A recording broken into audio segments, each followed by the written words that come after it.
thank everybody who's come out today. I want to thank the governor for taking time to be here with us today, and also for having been extremely diligent when it comes to addressing the issue of gun violence in our state and causing the changes that we have seen at the legislature that puts us at a better place. Last week, we had a series of panel discussions at which the governor was present.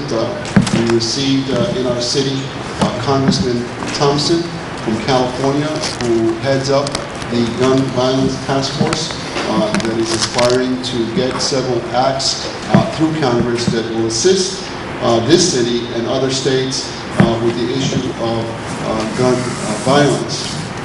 Also, I want to thank Chief Ravella, who is here. We're all working together on this issue. Addressing gun violence is not a new issue to our city. When I was in council, it's an issue we addressed, and I want to acknowledge the presence of our council president, Sean Wooden, Councilman Larry Deutsch. I don't know if there's other council folks present, but they also are working hard on this issue, especially as it relates to bringing our faith-based communities together in the effort of addressing the issue of gun violence. I want to extend my gratitude to the families who are here, who have either lost or have had members of their family injured by gun violence. It is they, and only they, that really can truly appreciate the full gravity of this problem, having lost dear ones and having to deal with the personal losses that they have had to endure. We also have members here of the school security system. We have members here of our police department. My position against gun violence has been crystal clear. When we reestablished the shooting task force, which is now a nationwide model to reduce crime, we strengthened it by doing it in collaboration with other things, the gun buyback program, and partnering with the hospitals. We have written letters to Congress and also trying to be more vocal about this issue. As an urban area, we will always going to have to deal with the issues of gun violence. We understand that what we do and anything that we do only goes towards trying to reduce the risk of gun violence. But we also understand that there is more that we can do and more that we should be doing. So this forum really affords us with an opportunity to continue to have that conversation. I can assure you that as mayor, I will do everything that's within my means to continue to address this issue of gun violence. For me, as I've said, it's personal. We've had losses in my family as well. But we cannot sit back and afford to just not attempt to do anymore. That's not an acceptable solution. It's not worthy of us as leaders, and it's not what's required of us. Innocent lives are being lost in our city and other cities around the state. And I'm not happy to sit here knowing that we have had increase in violence this last several days. It always seems to accompany us as the weather gets warmer, and we need to absolutely do more. So thank you for being here. Thank you for engaging in this discussion, and I want to, at this moment, also welcome Gail Hardy, who is sitting at the table. She sits as our Chief State's Attorney for this district, as well as Mr. Kane, who is the Chief State's Attorney and also is very engaged in this issue. So I would like to first have our Chief Ravella, provide some comments and updates, and then we'll continue on.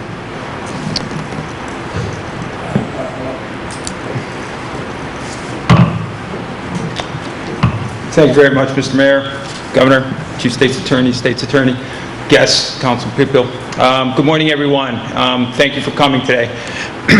I want to introduce to you what the Hartford Police Department is doing about the violent crime, especially the gun violence in the city of Hartford. We address this as a public health dilemma. Considering that 70 to 80% of your violent crime, your aggravated assaults, occur in the largest cities in your state, they affect the poorest residents and the minority residents. And our gun violence is still the driver. Of the 22 homicides we had last year, 18 were of gun violence. Of the 122 people shot, that's quite a few people. But I do have to remark to you that in 2011, we were on a pace to have over 200 people shot, and we've reduced that dramatically.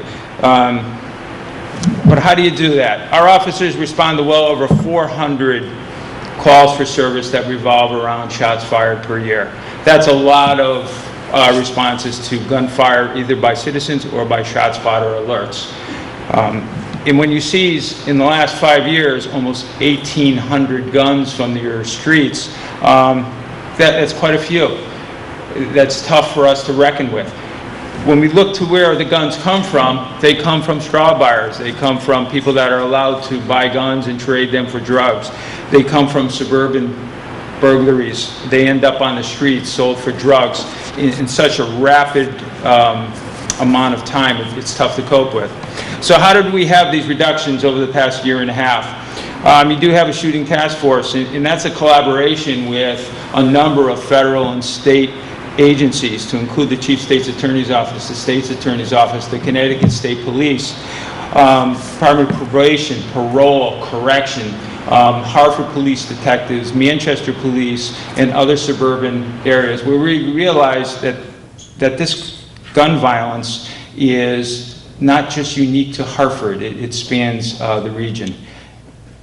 Also included in there is a huge cold case effort. I've devoted quite a few detectives with state's attorney, prosecutors, to attack the backlog of cold cases, homicides, that mean a lot to the residents of our city. Our community policing model, ladies and gentlemen, where I devote approximately 70 officers into the community at all times.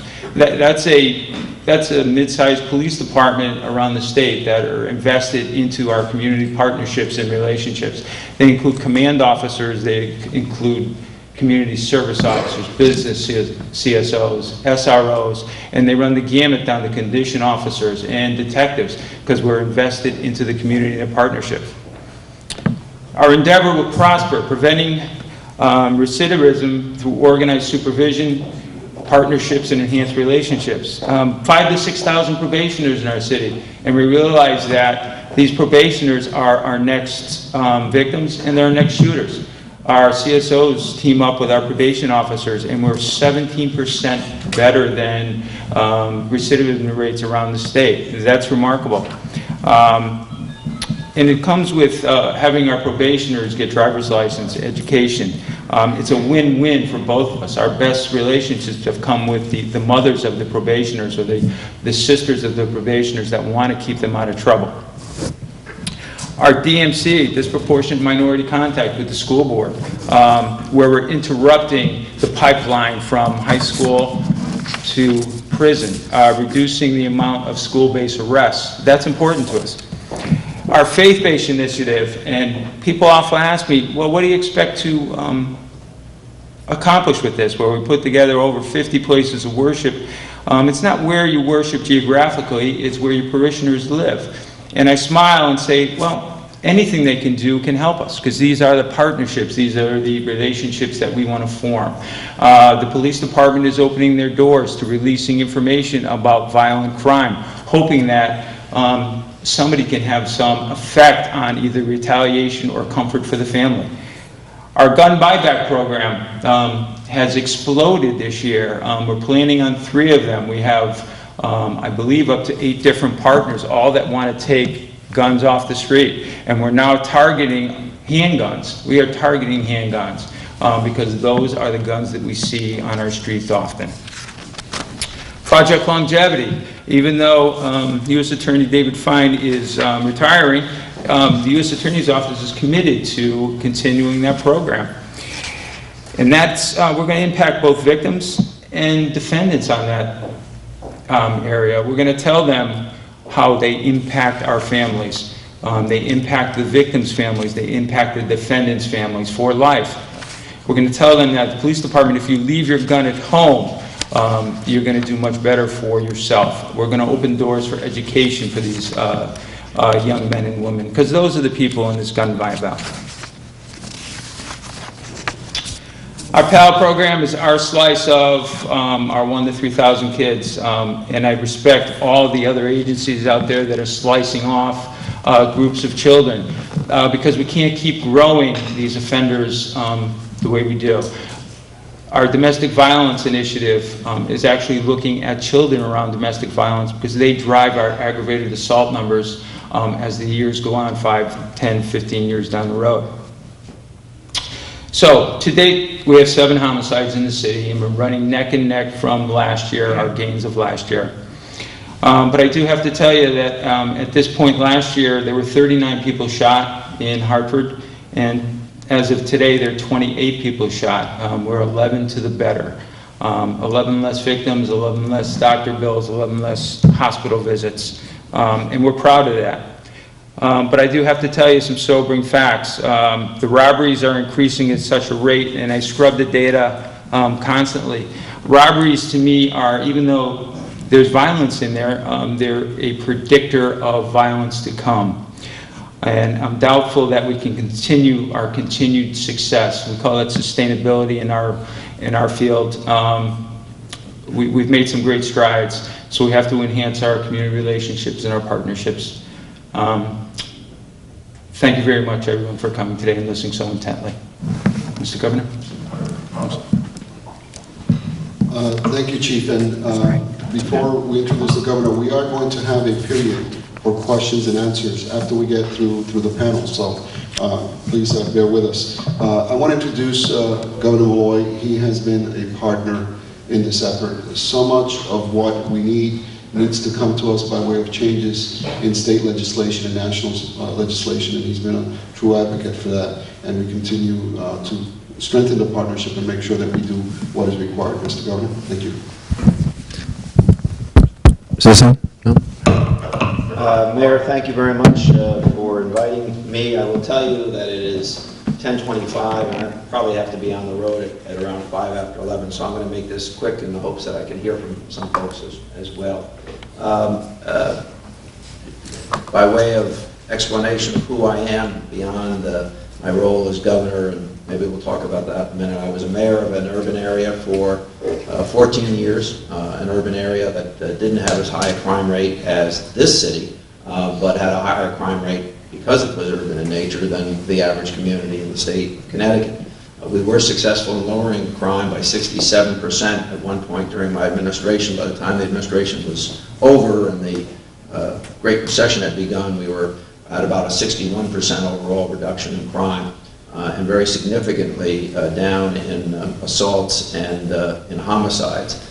Prior to that, I practiced law, but the first job I had out of law school was as a prosecutor in New York City, in Brooklyn, during the early 1980s, a time of great desperation in urban environments where the AIDS epidemic and the introduction of crack cocaine into our country,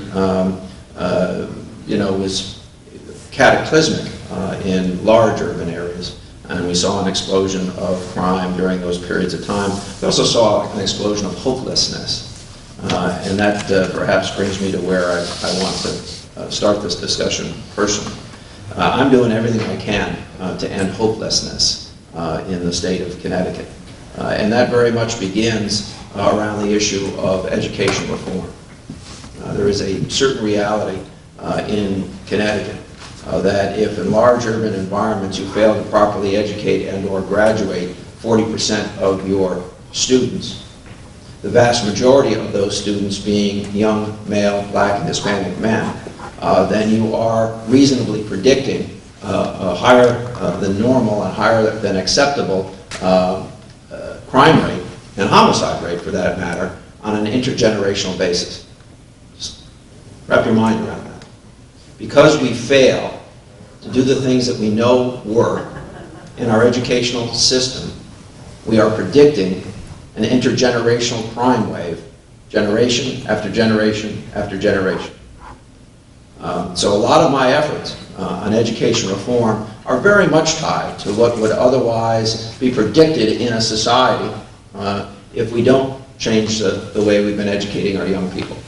Hopelessness is what drives, to a great extent, our crime problems in our urban areas.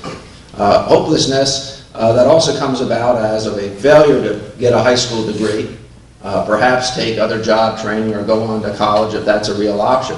But it really kicks into high gear when a person gets that first conviction. Because in many ways, that means that a young person is going to be unemployable for substantial periods of their life. I've done things to try to prevent early juvenile and young person convictions in the hopes that on an interventional basis, we actually turn lives around before we scar them with a criminal record. That doesn't always work, although in the state of Connecticut, we've seen a fairly rapid decrease in overall crime and a fairly rapid decrease in overall incarceration. And we've also seen a fairly rapid decrease in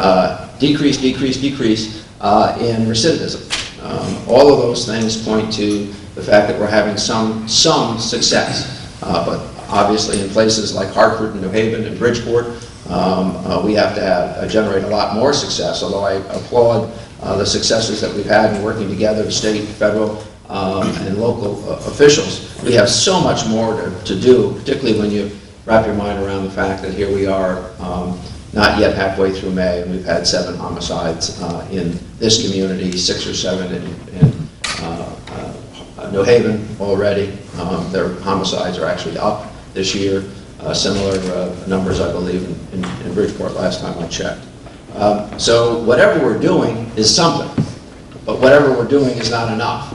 And that's why I'm very much interested in working with the community and looking at new ideas such as safe zones, nonviolent zones, and potentially funding them to get that off the ground in a state and federal cooperative venture. Also looking to outreach in all parts of our communities in our major cities. I do believe, as was alluded to, that churches have a role, particularly if they're intervening at an early age in the life of a parishioner, where perhaps there's time and energy to be spent making sure that we don't produce the failure that then produces hopelessness. So that's what I have to say. We will. There's no partner we're unwilling to have in state government. We certainly have lent resources to Hartford. I want to thank the state police and as well as the chief state's attorney and state's attorney for Hartford on the cooperative venture that we have thus far been engaged in. With respect to the chief state's attorney, we have had discussions about beginning the program here, and we continue to support the program and support him in his activities as well as our state police activities here. With that, who goes next? If you can introduce Ms. Gail Hardy, who's our state attorney, if she can please. The Hartford State's Attorney and I have been friends for a long time. We met about 20 minutes ago. You probably know her better than I do. I'm relatively new to the community. I'll turn the microphone over to her. Good morning. My name's Gail Hardy. I am the state's attorney for the Hartford Judicial District. And, you know, I always tell people that I'm not a politician by any means, so when I heard our governor say, you know, I've known Ms. Hardy for a long time, I'm thinking, oh, here we go with the politics. But actually, I want to thank you all for being here. Whether you're here because you've lost a family member or a close friend to the violence that goes on or that has gone on in Hartford, or whether you're just here to find out what's going on or to offer some sort of suggestion. Whatever your reason is for being here this morning, I am actually happy to see you here, because this isn't just a law enforcement issue. This is a community issue, and with all of us working together, hopefully we can achieve good results. Chief Ravella spoke about how homicides are down, shootings are down, and all of that is admirable, The police are doing more. We're all trying to do more, but clearly we have a long way to go. So this is a good opportunity for us to throw some ideas out there, get some input from all of you as to where we go from here, what we can do to make our city streets safer, make you feel safe, not only make you feel safe, but make it safe, make Hartford safe. It is a beautiful city. It is a beautiful city, has its issues like every other urban area has, but it's time for us to do more. It's time for us to make a change. It's time for us to step up and assist law enforcement on finding out who is responsible for the violence. With your help, we can do more. So I'm happy to see you here. A lot of you I know.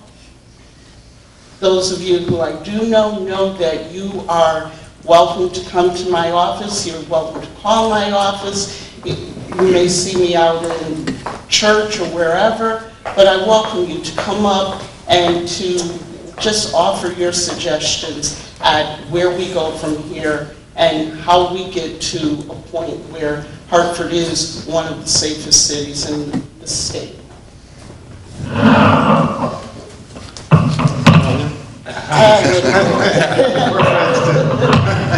Thank you very much, Mayor. I came here to listen, but I'm glad you asked me to talk. I'll talk only for a minute. I know the governor has a limited time. I love Hartford. I was born in Hartford. I grew up nearby. I went to law school. When I went to law school in the mid-1960s, which actually is just a little while ago, believe it or not, I was a volunteer for a community organization that had an office very close to here. I saw Hartford grow, I saw it change, I saw how wonderful it is, and I saw how wonderful the people who live in Hartford are, and what potential Hartford has before it because of the people in it. Over the years I've seen, and it's really brought obvious this morning, the key to making progress, no matter what we do, no matter what the bottom line, the bottom line to the key to making progress is improved relationships. We've seen it with law enforcement in the last 6 years. We've used very limited resources to get agencies that didn't used to work well together at all to work very, very well together. And Hartford focusing on violence that we started, I think, initially, I've lost track now, 5 years ago with the shooting task force that began there. It's been key with getting improved relationships between state police, local police, Department of Corrections, parole, probation, and the federal law enforcement authorities working together. That's only a tiny part of it. The bigger part of the key was improved relationships between the law enforcement agencies and the community. Improving talk and discussions, listening to each other, work in progress. Then even a bigger part of it is improved relationships between all of the other organizations which have to go into it, because law enforcement is a critical part of the component, but only a small part of the component. There will always be violent people around. There will always be predators around. And there are a relatively small percentage of people responsible for a very relatively large amount of the violence, whether it's with guns, baseball bats, or bare hands. There are people who are going to impose their will and wishes on others. Many of those people are going to live lifestyles which tend to be attractive to other people on the surface. And prevention it becomes a huge part of the code. So it's all relationships, all component parts have to be looked at together as a whole. You can't focus on one and leave the others go out of balance. But it boils down to relationships between people, communicating between them and their diverse government agencies. I said I'd talk for a minute, I meant it. I went a little too far. Good morning, my name is Becky Giles-Smith, and I live half of my life in Bridgeport, Connecticut, and the other half here. I'm here to just share that Hartford, Connecticut doesn't lack community support. We have a slew of programs in Hartford, Connecticut. This facility alone, I looked at your program, has a lot of programs. But the problem is the only people that are going to attend are youth that are not at risk. We make the huge mistake of ignoring the root of the problem when we begin to say, let's start reducing crime. We walk right by the issue, which is the guy that's standing on the corner. We walk right by him. The only way that we're going to reduce crime in big inner cities, we have to do exactly to them what they do to us. And that is make it uncomfortable for them to perform their activities in our community.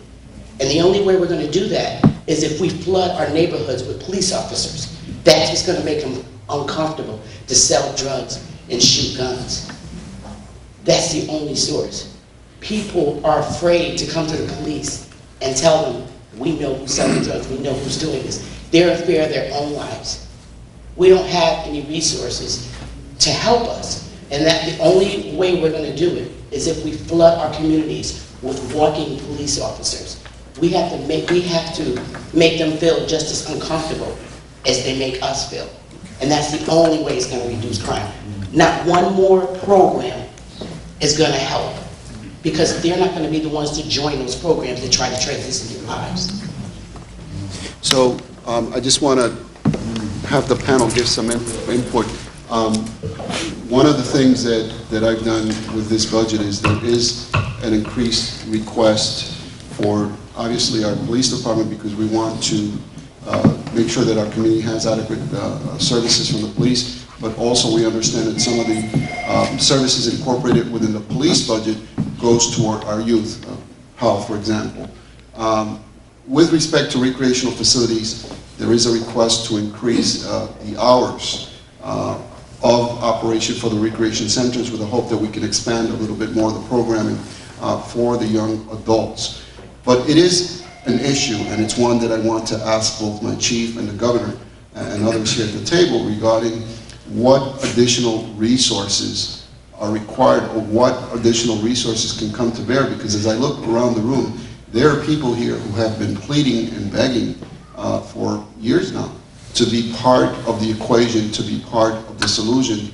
And when we get to the issue of resourcing again, we find ourselves going back into our very own communities under the threat of mill rate increases in order to cover those services. And it's not something that works for a poor community to have the community pay its way out of problems that were, to a large measure, the result of not of their making, and I brought this up before. So the question is one of resources. Mr. Smith, it's kind of a long answer for your question. In police work, we try to turn from reaction to some prevention. And when we talk about economic times, we talk about slim budgets. Obviously, we fight for every dime we can with the city council, and I'm hoping they're going to be very generous to us when we talk about police officers. And we talk about a new class, and we talk about the likelihood of 151 officers over the next year and a half or 2 years reaching retirement age. That's a challenge for me as administrator and for my deputy chiefs and assistant chiefs. But we have to also talk about poverty in the city, and as the governor mentioned, education in the city. Those are the prevention portions of what we're trying to do here. We talk about our endangered children. I'm just looking for a slice of what I consider to be my most endangered children. Every email I have from every mother has talked about how they're a single parent, how they're working 1 or 2 part-time jobs, and how they want their child to have a positive interaction with law enforcement. Because we don't want that negative interaction with our young children, because that just seems to last and resound as the years go. So that's part of the answer, and we're only part of the solution. So that's my part right now. Governor? Yeah, actually, I agree with the speaker. About 124,000 people live in Hartford. Not obviously, the population grows during the day as people from suburbs rush in primarily to downtown. But there's 124,000 or so people sleeping here at night. The vast, vast majority of crime is committed by 500 people. And we know most of their names. And there are strategies that are designed around making life very uncomfortable once you identify who those 500 people are. Now, by the way, it could be 400, it could be 600, but statistically, that's who's committing crime. In fact, if we, to those of you who live in Hartford, if we gave you a blank piece of paper and asked you to write down the names of people who've committed crimes that you know, there would be an amazing, I bet, overlap of those individuals. So, you know, Project Longevity, which is, we are running in New Haven, has been run in other cities successfully as well, and quite frankly, the community's got to wrap its mind around it, because if you're going to concentrate on the 400 or 500 or 600 folks who are committing the vast majority of crime and the vast majority of physical crimes, then the community's got to get ready for that, because we need the efforts to be supported, we need the efforts to be understood, but there are strategies that are specifically designed to lower particularly homicides and physical assaults, and I want to bring that program to Hartford. Mr. Mayor and Governor and panelists, thanks for coming. My name is Andrew Woods, Executive Director of Hartford Communities That Care. One of the things that happened several years ago, the City of Hartford invested in the Peace Builders and invested in some other work that we've been doing inside the city, specifically targeting youth under the age of 18. And what we were able to do collectively, along with the police department, was we were able to drive down shootings among youth age 18 and below from the high of 31 back in 2007 down to 1 victim in 2011. And mainly, the main strategies was that, as you pointed out, we identified the youth that we knew were involved with a lot of the gun violence in the city of Hartford, and the mayor's office put the resources behind it to go directly after those youth that were at risk, and again, we were able to see some tremendous numbers. One of the challenges, however, is that oftentimes when it comes down to 18 and above, it's a whole nother strategy that we've encountered. But there are strategies out there that we can, non-law enforcement strategies that have been known to make a difference, not in everyone's lives, but in some. Many of us here know about the Civilians Conservation Corps model. And basically that's when you're employing folks 18 and over to work inside our park system, work on public works jobs, and those sort of things. Working with those gang members at that age, or those who are involved with gun violence, both myself and Brother Kyle Hardy was able to see beef in gangs reduce the beef between each other, reduce the retaliations among each other, and we started getting them the kind of skills that they needed that eventually led them on to lives that were much more better than they had previously encountered. And so when we talk about strategies, one, certainly there are some proven strategies that we've been known to employ in this city, both below 18 and above 18. And one of the other strategies, Governor, you mentioned was around the violence-free zones. Nationally, they have shown tremendous results with working with populations of in-school youth and out-of-school youth. And we're glad to hear that some folks are looking strongly at that particular model. Thank you.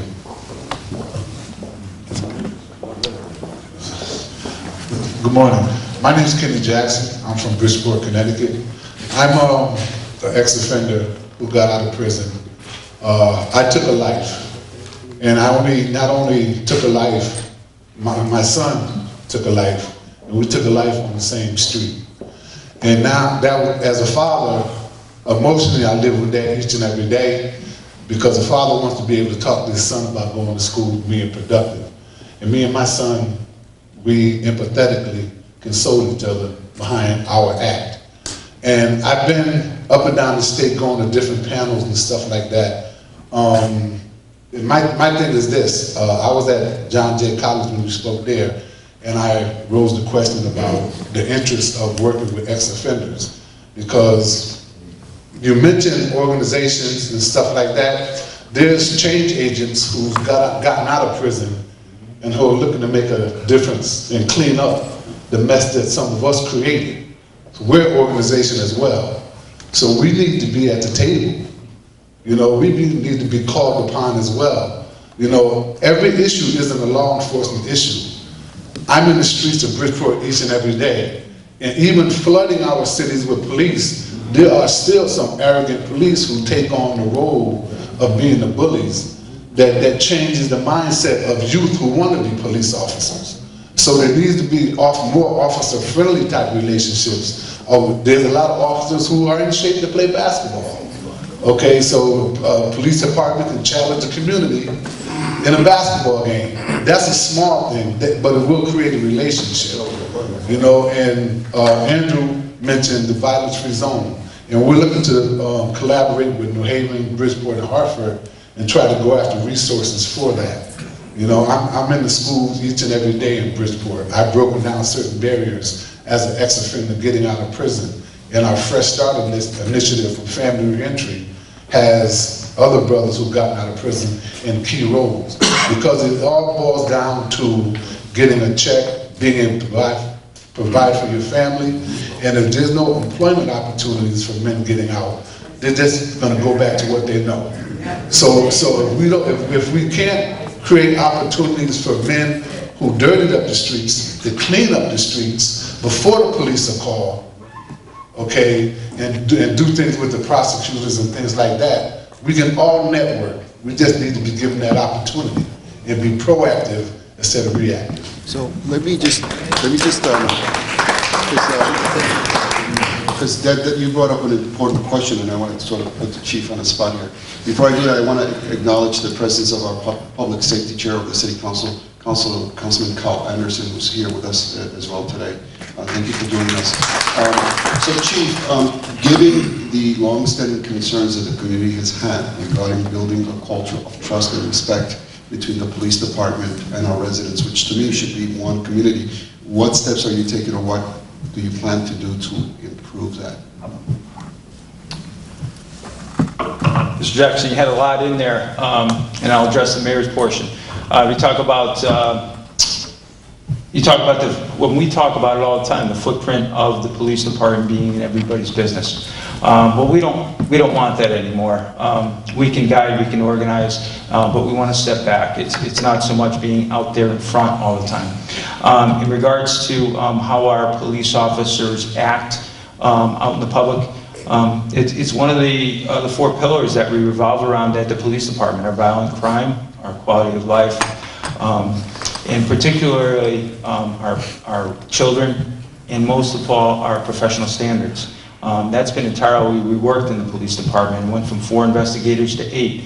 It involves inspections, it involves internal complaints, it involves citizen complaints. It's 6 months numbers last year revolved in a 30% drop in discourteous complaints. We have studies already done telling us where we have to spend more time teaching our officers how to talk to people or how to react in certain situations. So it's something in Hartford we certainly addressed already, and we're going to continue to address it because it's important to us. Let me, Mr. Jackson, we have met before, and let me say that programs that we are bringing to Hartford with the federal authorities and state authorities actually are interventional.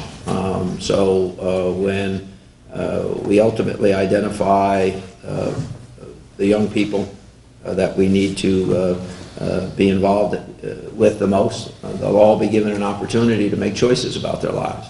And if they need help finding housing or finding training, or under the best of circumstances, if we can help them find a job, we'll do that. But there also then have to be swift and real reactions when we fail or they fail. And that simply has to be understood if we're really serious about doing what we want to do, and that is make Hartford safer and lower the number of shootings, although there's been a reduction, but lower it to the next level, and particularly lower homicides. So we are attuned to that, and very specifically the programs that we are working with in New Haven and hope to bring to Hartford and Bridgeport in the not too distant future are designed around those wraparound services being made available. But there's an old saying, you can lead a horse to water. Yeah, maybe drink. Or think. Good morning. My name is Beatrice Sullivan. How are you? Good. Okay. I'm here on behalf of myself and Leadership Greater Hartford. Mayor, we've been working on a program. We wanted to, our ultimate goal was to have reentry resource center. Like New Haven has a great office. We visited there.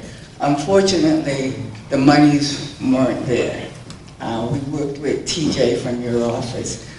We did come up with a resource guide, which is very good.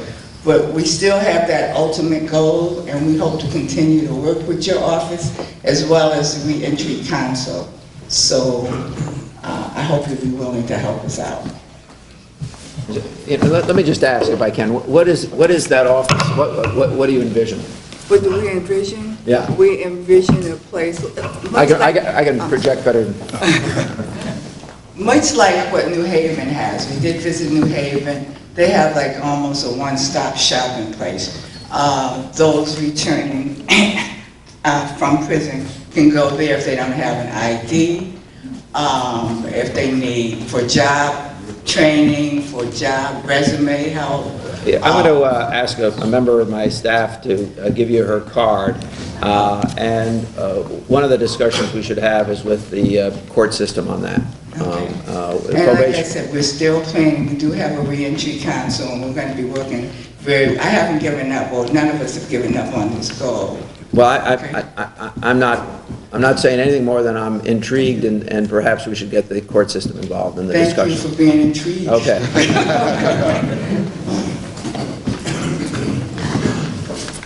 My name is Stephen Gray, and I'm involved with the faith-based initiative in the city of Hartford, which has adopted Operation Longevity. And I'm a lifelong resident of the city of Hartford. I'll be celebrating my 60th birthday at the end of this month. 8 years took my first breath here. This is for the governor and the judicial members. I saw a story in the Hartford Current just the other day about a young man who was driving a car involved in a killing here in Hartford, got sentenced to 100 years. What does 100 years mean to anybody, including anyone in this room? I challenge you to fathom 100 years in jail.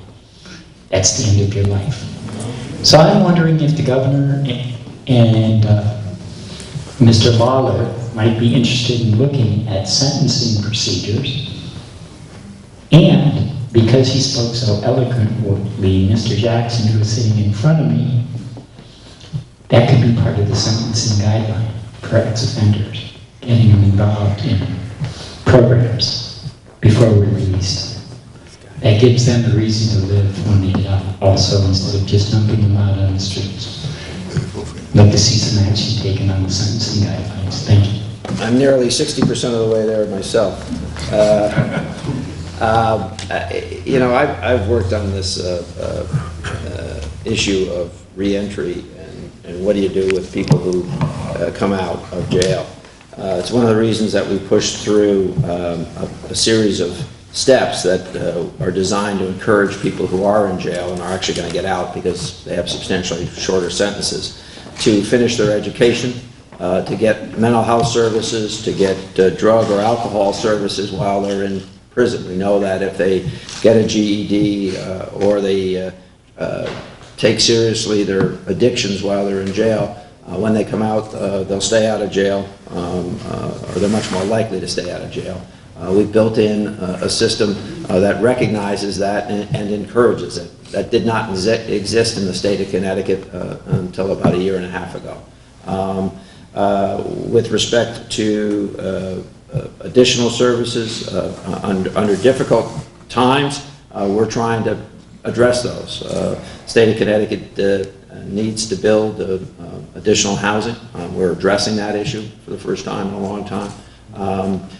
Some people are excluded from housing because of the nature of their convictions. On the other hand, you know, we need to look at the ability to regain some abilities, some rights over time once somebody has proven themselves. It doesn't make sense to sentence someone, in essence, to a life of crime if we can sentence them to a life of recovery.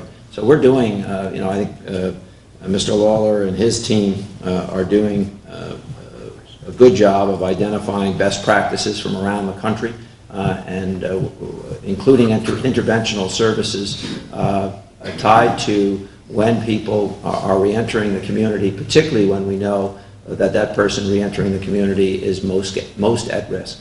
So we're working on it, but it's a work in progress. And you know, I've only been at this job less than 2.5 years. Rome wasn't built in a year, nor did it decline in a year, and we got a ways to go. I'm going to have to go after, but whoever speaks next, I'm sorry about that, but I got to go after that, okay? Good to see you again. Good to see you. And to the panel. I just want to make a brief comment, and I'll be done. My name is Reverend Henry Brown, Militia United Against Violence. I have hundreds of vigils, anti-violence vigils, and prayer vigils as well. As a matter of fact, we're having one today, and we're having one tomorrow. But I just want to make a quick comment. I think that what happened is that when we lose our loved ones to violence, that our leaders don't show enough compassion. I mean, you know, we can sit here, we can talk all day long at the choir, but when we lose our kids to violence, innocent kids such as this Shamara Jenkins that was killed last week and a half ago, it would have been a good time for our leaders to show up and show some support for those families. We can sit here and we can talk about what we're going to do, but if we don't show the people that we really care, then we're just walking in the dark. So I just want to say, if you're going to do anything, show us that you care about us. Don't talk to us, but show us that you care about us. And also I want to say this for the mayor, is when are we going to have a police substation in the North End? Amen. Because I agree with this lady said right here, I think the president of the police make a big difference. And then my final comment is this. We are targeting young people. We're not targeting the people that are coming in our community buying drugs, that are causing the death of our young people. Our young people are dying because people are coming from the suburban areas buying drugs. So our kids have the thing where they think they own streets. They don't own streets. They don't own anything. So we have to look at the real problems and address the real issues. And to me, those are the real issues. The drug trafficking and the lack of compassion shown to these folks when they lose their loved one to violence. Thank you. Governor, I know that you have to leave. Thank you for being here. Thank you for your partnership in this effort, and I will continue to reach out to you. As you know, our community and our city can't do this alone. We need the state support. We thank you for what you have done, but please understand that I'll be knocking at your door and asking for more. Sure.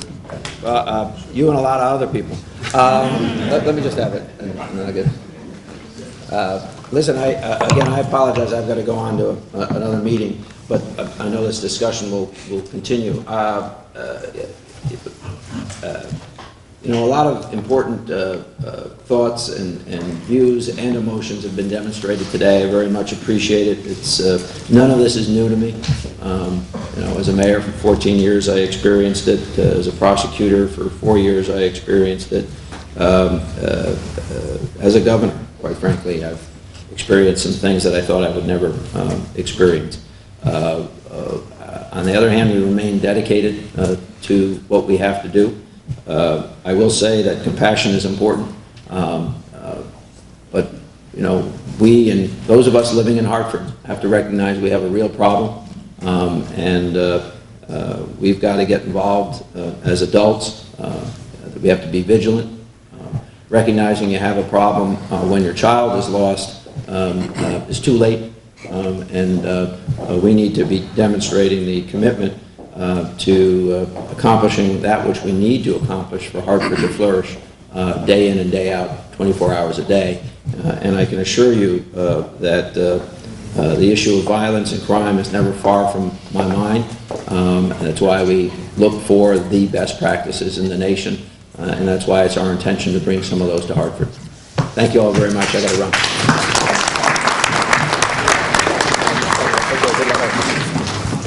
Thanks. Good morning to our panelists, and thank you for being here. My name is Denise Best, trying to get to meet you. I'm with the Christian Activities Council, And I know that we have some troubled officers out there, but I just need to speak on behalf of those who are doing their job. I've been working for the better part of 6 or 7 years with a number of officers who are community service officers, particularly in Upper Albany, who are doing a fantastic job getting out, reaching out to the neighbors and to the merchants on the avenue who are getting the kind of intel that is necessary to do their jobs better because of the attitude that they have working with people in the neighborhood, and we should always applaud them. I know that there are good and bad folks in any organization, in any group of people, but we need to recognize the good officers who are doing their jobs.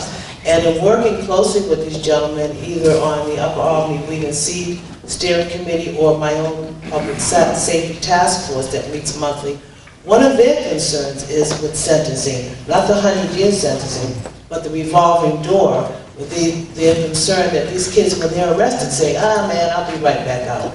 That's their concern, and I want to address that on their behalf. What is being done to make this a serious offense, whatever the offense is, that makes these kids know that it's not going to be easy getting in and out and back on the street and picking up where you left off. I think that's the concern of the officers, and that's the concern of the residents as well. Basically, when someone is convicted of a crime, there is a certain penalty range that that person is exposed to. As prosecutors, we generally ask for the maximum. It's the responsibility of the judge to take a number of factors into consideration when deciding what sentence to impose. Some of you may be familiar with a pre-sentence investigation that's prepared by the Office of Adult Probation. And the Office of Adult Probation has the responsibility of investigating that person's entire background, their information about their upbringing, their education, their criminal history, their substance abuse history, as well as their mental health history. And the Office of Adult Probation makes a recommendation to the judge as to what the appropriate sentence will be. At that point, it becomes the authority of the court, the judge, to determine what sentence to impose. So whether or not a prosecutor asks for the maximum, it's ultimately the duty of the judge to take all relevant factors into consideration, as well as the severity of the crime, and decide upon the best sentence to impose. The revolving door is always an issue. It's always an issue with respect to our law enforcement officers who feel as though they go out and arrest these persons and something happens at court that results in that person being back on the street, or an offender taunting the community and saying, you know, I'll be back out in a little while. You know, that's something that we try to address as prosecutors, but, you know, there's always a defense attorney on the other side saying, you know, he's not that bad. And there's always a family of that offender saying, you know, he's not that bad. He still has something to offer, something positive to offer to the community. So maybe he shouldn't finish the rest of his life off in jail. You have all of those interests that come together, but ultimately it's the responsibility of the court to impose a sentence that the court feels fair and appropriate. Does anybody want to hear a little more of an answer to that? Because that was a simple problem that I think creates a lot of misunderstanding in the community and the public in general. I think the issue with sentencing is very complicated, and there are a lot of different factors that play into this. There are certain types of crimes that when they're committed are horrendous. Everybody wants a 100-year sentence or a life sentence or execution when he passed. That's a normal reaction to a horrible crime that is part of our human nature, good or bad. And I don't think it's necessarily the best part of our human nature that brings about that desire either, to punish people forever. The factors that go into deciding what kind of a sentence are appropriate are complicated. One is, A, what's the nature of the crime that's charged? How serious is it? What's the maximum penalty? Is the person a first offender? Does the person have a history of working or being able to work potential? Does the person have a desire to improve and bring about change? Another part of it is, what's the strength of the evidence in the case? Can we prove the crime beyond a reasonable doubt? We have the man standing on the corner who everybody knows is causing a huge amount of problem in the community. But who'll tell us about it? Do we have witnesses who will come forward and testify, who will cooperate, who will be available at the time the case comes up for trial? Is there other evidence to corroborate those witnesses? Will those witnesses be believed by a jury? Those are factors that go into consideration. We should not always be recommending the maximum sentence, and I think oftentimes, maybe most of the time, we shouldn't be recommending the maximum sentence. We should recommend that sentence that we feel is appropriate. Sometimes it is a maximum sentence. Go ahead, there are more questions as I'm talking. I don't want to... Yes, good morning, everybody. My name is Thomas Logan. I lost a daughter in 2000, along with a niece, all in one setting, and it's been 13 years now. And every day is a day of grief, and I grieve. For all these parents, for all the parents out here, see, it's a two-sided coin that's going on here. My friend over here, she lives on my block on Deerfield Avenue. Our block at one time was like a McDonald's, and she can tell you, it was like a McDonald's drive-thru. I mean, you could start at the bottom of the block, and you could work your way all the way to the end of the block and get anything you wanted. Now, I moved in there 7 years ago, and I had kids and I had grandkids, and I wanted to put a stop to this, and I tried to get with the police department and say, what can we do to help get more patrols on our block?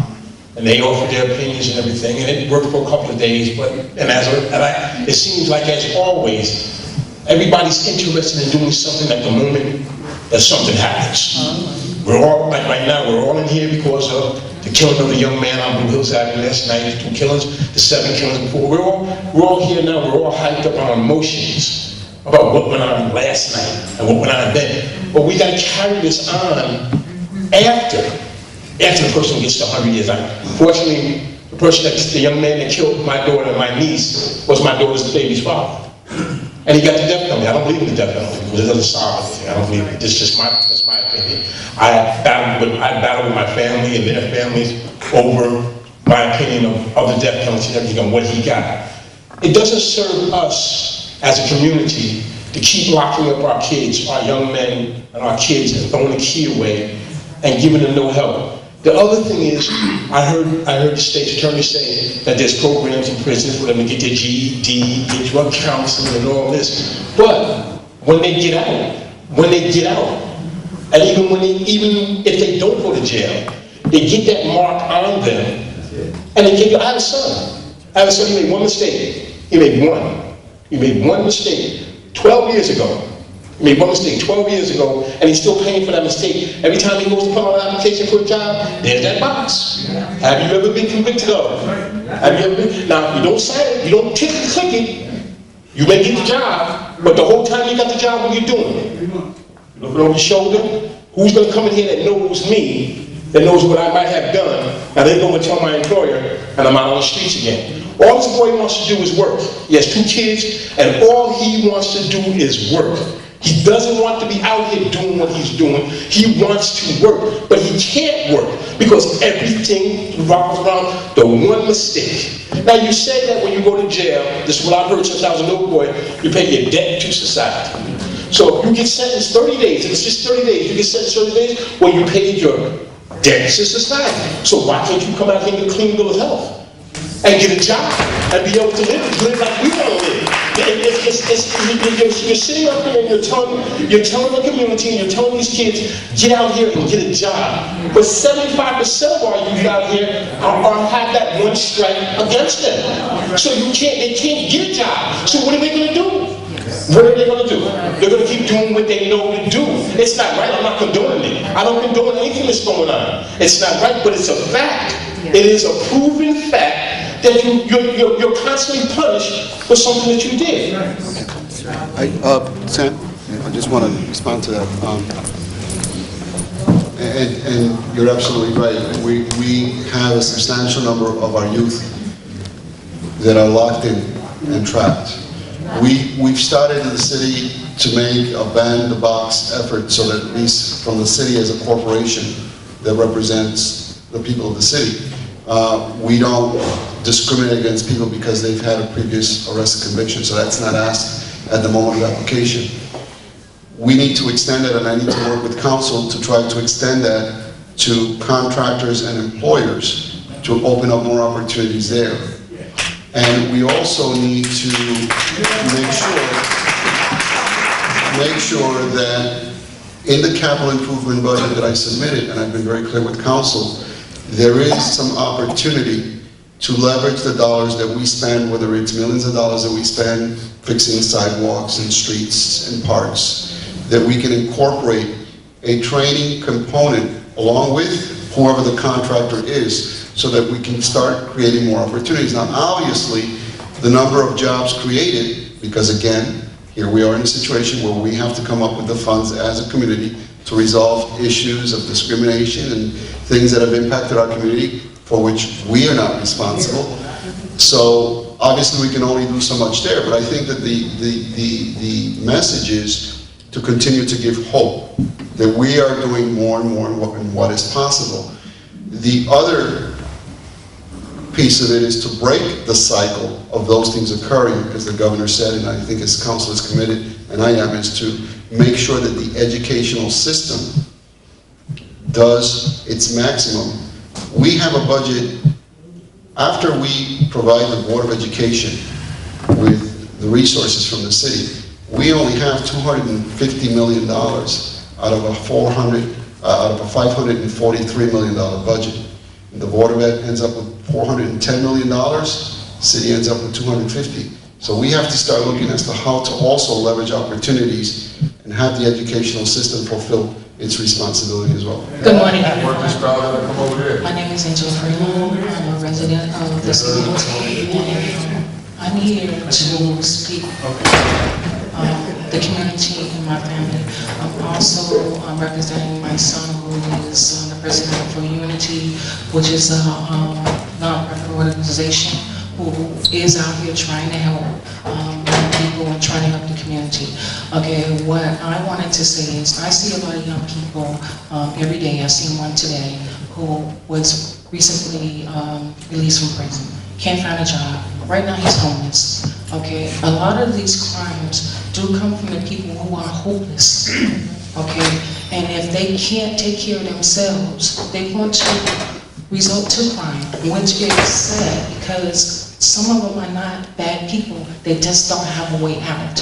If you don't have a way to live, nothing to eat, what are you supposed to do? And a lady mentioned over here about the people that you pass outside who are doing the crimes and everything, and they don't come into the centers, because there's a lot of centers. Why don't we go out to them? Why don't we touch them? Because there's a lot of young people who just want to feel like they're cared for. Somebody cares. If we can't get them to come in, then the organization should come together and the churches go outside and reach them. Because their families might not be there. We don't know what they're going through. And I'm tired of seeing people, young people hurting, people dying. The two that just died, my son knew. My son knows they lost so many people, and he just gave up. Young people need hope. We need to give them hope. Okay? And as far as the applications for the felonies or what, erase that off of there if you can. If you go on the internet, you cannot fill out that without checking that box. Some people have paid their debt. Why do we have to suffer more? If they can't eat or feed their family, what are they going to do? Unfortunately. Thank you.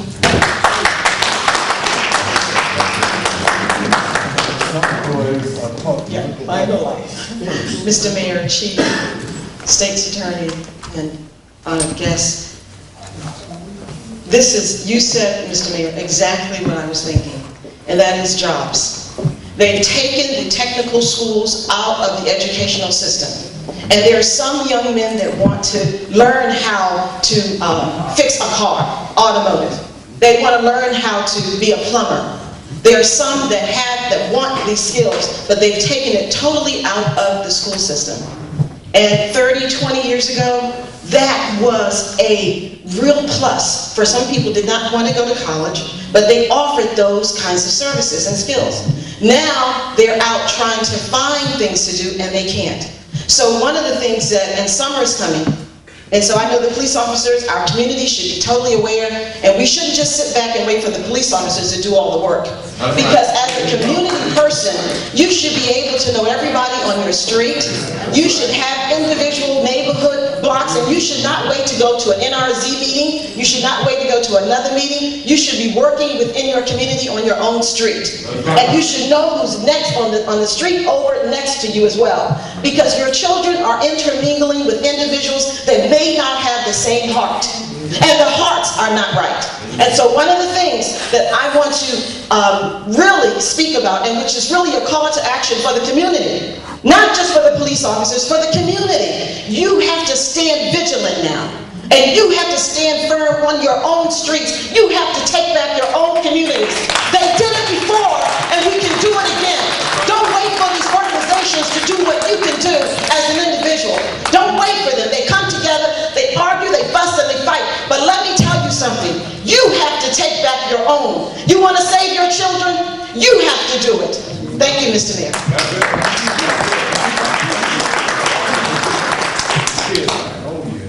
As many as 40% of the people who are in prison are people who have been out of prison and have been put back in because of technical violations of their parole or probation. I don't think that the prisons are particularly good places to learn the technical skills that were just mentioned. I think that if President Obama or President Clinton or George W. Bush had been convicted of a marijuana crime, which they've now admitted they did, it would have helped their career a whole lot. So my concern is that with the program that Chief Ravella has started, the Prosper program, where the probation officers and the police are working together to keep people from going back into the prison, he needs a little additional support. There's no reason why a person who has a technical violation, I have a friend whose ankle bracelet went dead because the battery died, he's back in prison for that. I don't see that adds a whole lot to his opportunities to get a job. I know he's filled out more than 100 job applications to get a job, and this is a block. So, a judge in Hawaii has said, if you're going to do technical violations, and he's talked to all his probationers in his area, he said, we're going to try to help you to get a job, to get housing, and to go into a new lifestyle, but you've got to work with us. And if you have a technical violation, we will have a warrant for your arrest within 48 hours, and you'll go back to prison. But you go back to prison for 5 days, or 7 days, or 10 days. It doesn't interrupt the job that you may have gotten. It doesn't take you out of your community. It doesn't take you away from your family and your children. Now, for Chief Ravella to add that segment onto his Prosper program, he needs help with the judiciary and the state's attorneys. And I think people should be looking at that Hawaiian judge's program because it reduced the crime.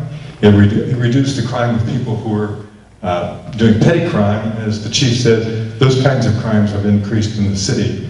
We can make a big difference if we attack that. Thank you. Good afternoon. My name is Pastor Brian Foligo. I have a twofold question. Well, actually it's not a question, but two things that I really want to say. One has to do also with the prison system because I volunteer with the corrections. I go and do Bible studies at the prison, and a lot of those young men, because I do it at Manson Youth Facility, that lead the streets from violent crimes, I get a chance to minister to them at Manson Youth Facility. And when I talk to them, because when I teach the Bible, I teach what's going on today. How do you live it today? Because they have to go back out into the streets. And two things that I learned from them. One is a 3-month job is no good. A 3-month job is if you don't check the box that says that you have a felony, you have a job for 3 months.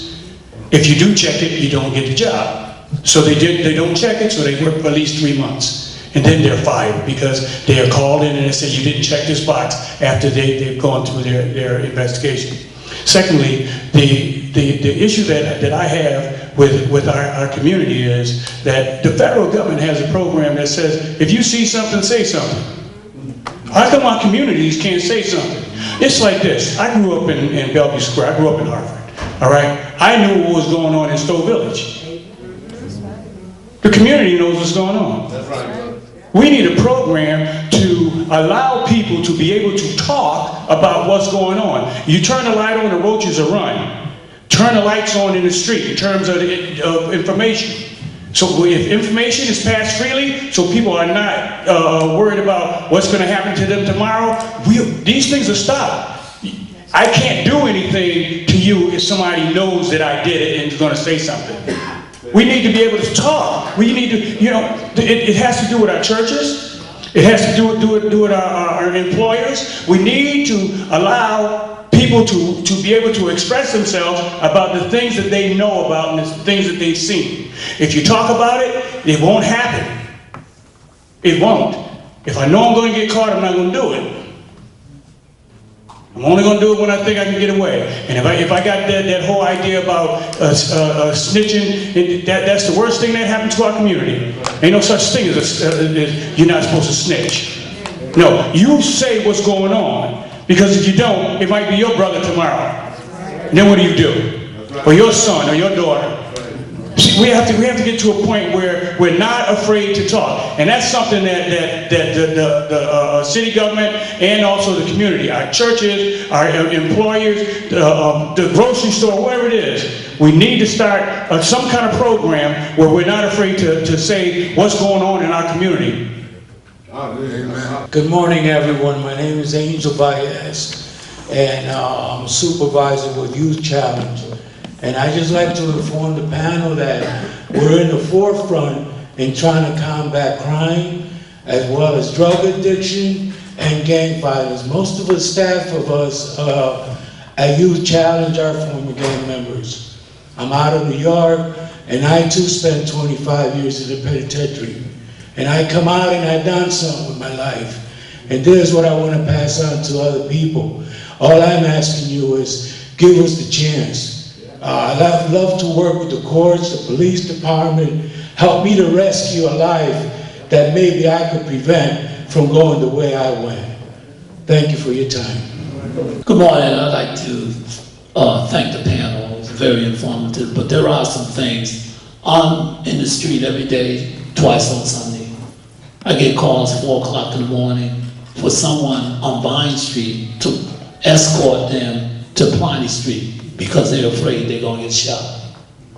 I mean, that's the kind of trigger. So you know the gangs. When you work in the field as a crisis intervention, you try to stay ahead of the gang.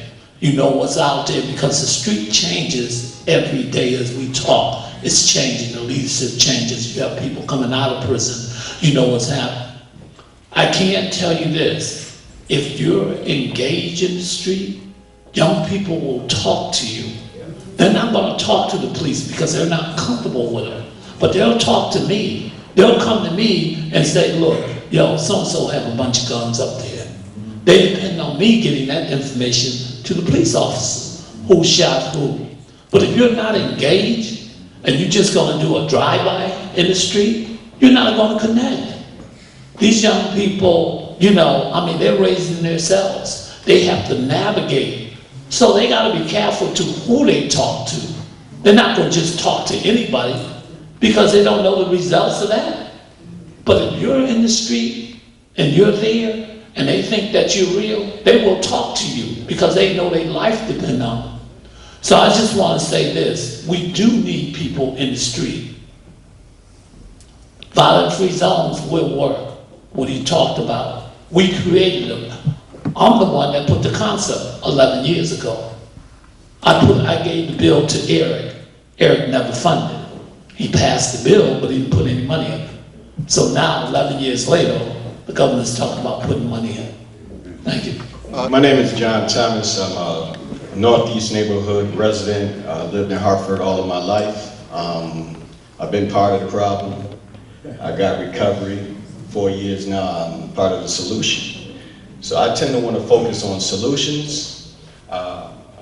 Attorney King mentioned that, you know, he grew up in Hartford, and I work menial jobs. I do a community organizing job for Community Solutions during the day, and I cook at a hospital at night. I barely have time for my family, but the little time that I do have, I commit to my son's schooling and providing a good example of my family. But I want to, you know, I'm encouraged at what the governor said about hope, because that's what I operate on. And it can go a long way. What Attorney Kane was talking about, growing up in Hartford, I hear that amongst many, and I don't want to be racial, but they are white who have moved out of the city. Many white people tell me, oh, I grew up on Tower Avenue. You know, and part of what I do during the day is I'm trying to resurrect the factory to become an economic engine in the north end of Hartford. You know, we talk about programs, we talk about initiatives, we talk about a lot of things that have been sustainable and unsustainable in the city over a period of 40 plus years. Hartford is the leader in poverty-based services. Poverty is a business in Hartford, okay? That's right. Part of my job is to put that out of business. Okay, and the only way we can do that is what I do. I walk the streets, I talk to people at their front door, I engage them, I bring them new information. You know, but what I realize about this neighborhood is I live in the shadow of the Fuller Brush Company. I'm working at the Swift factory, and all of those people who say I used to live in Hartford lived when those were vibrant economic engines in this neighborhood. They ask me, what happened to the neighborhood? What's wrong with you people? You people. Why do you live like that? How could you still live there? They act as if I got a problem for living there. And basically it's because I believe in Hartford. I'm dedicated to what I'm doing. You know, bottom line, I'm grateful that I got the chance to turn my life around that I did. I didn't get everything that I want, but what I do have, I'm grateful for. I'm gonna keep putting one foot in front of the other. But all of these problems that we have in this city, I don't put it on your shoulders. It's the people. And I ask you to give people value and create a table for us to sit at, where all of us could come together and share our solutions. Thanks.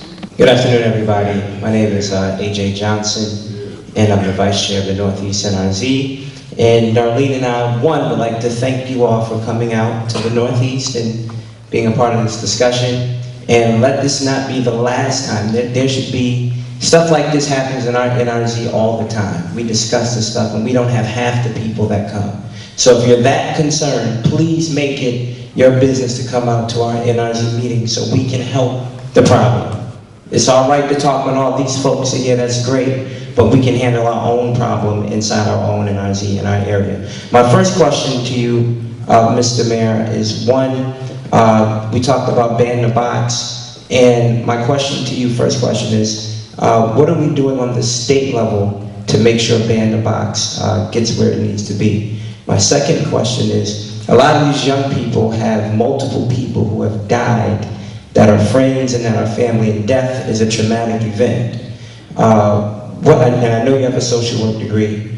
What are we doing to help these kids? Because they are really struggling with the idea of death. They are scared to go outside. They are scared to talk to their parents. They're scared to live and operate. We should not live and operate in fear in our own community. So what are we doing with the problem? With respect to ban the box in the state, we had a dialogue about a year and a half ago with the local delegation. The delegation has seen a transition. We have Brandon McGee, who is here today, state representative. We have Arce and we have Vargas, who are new. So we need to re-engage them in that discussion in terms of ban the box. One of the things that I've observed as I go to the visuals and I see the mothers and the relatives of those who have been victimized by gun violence is that as a social worker, it doesn't take long to see that people who have had losses 10, 15, 20 years ago are still living in depression. My grandmother didn't smile much. She sat in the balcony for many years. So I know that. And one of the things I need to do with council is figure out a mental health component within our city budget. I spent a lot of time on the budget trying to reconcile deficits. And that's very tiring, and it doesn't let you focus oftentimes in some things that you really need to do. But we're still not done with the budget, and I think the council president and I and the people on council need to have a discussion about putting some money in. What are we going to do about affording some funding through our city budget to address the mental health needs specifically of those victims of violence that we have? We have many, but I think that we need to start at least having a place for those that are more severely depressed and need more intervention to have a place to go to. It might be in conjunction with our health director who's here, Raul Pino, other departments that we have, but we need to address that issue more clearly and establish relationships with the IOL, with Hartford Hospital, behavioral health programs, to make sure that these folks who have been living with depression, post-traumatic stress syndromes, and other types of mental health issues are addressed. So I'll invite, we're still not done with the budget. We still have a time to reapportion some resources and get that done. It's a conversation that we're also having at the U.S. Mayor's Conference in terms of how to structure more relationships under a collaborative impact model so that we can have the relationship with faith-based and other folks, but get people into a place where they can work on their feelings. Because I can tell you, it was December 1961, and my family's still not through it, so I understand. I want to thank everybody who has come out today. This is an important conversation. I want to thank the chief. I'm going to pass it to each one of them to make some final comments. Our city, and I've said this before, our city cannot succeed unless it is a safe environment that incorporates hope, safety, and opportunity. We've tried to leverage as much resources to address those areas. We need to do more. But the most valuable component that we have yet to tap is how to build up a more strengthened relationship between community, government, faith, and other communities to really work and attack this issue together. Because until our city is safe and our children do not go out in fear, we're not going to be able to transcend that ceiling that's blocking us from reaching opportunity. So I'm committed to doing that, working with our council president who's here today. They have been listening. Hopefully we will go back and work together to create policies and programs and positions so that we can advance forward. So I want to thank each and every one for being here. Mohammed from NAACP, NAACP. He says it differently. He says NAACP. I'm sorry. I'm starting to sound like Bush. God, that's enough.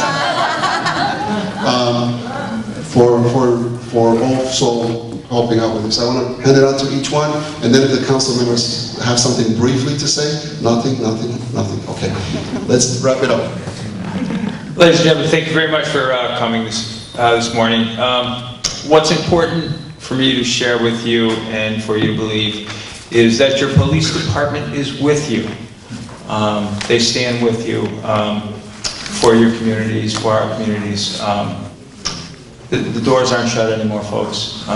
We stand with you, and hopefully we can communicate better and make a big reduction in our crime, because they are our loved ones.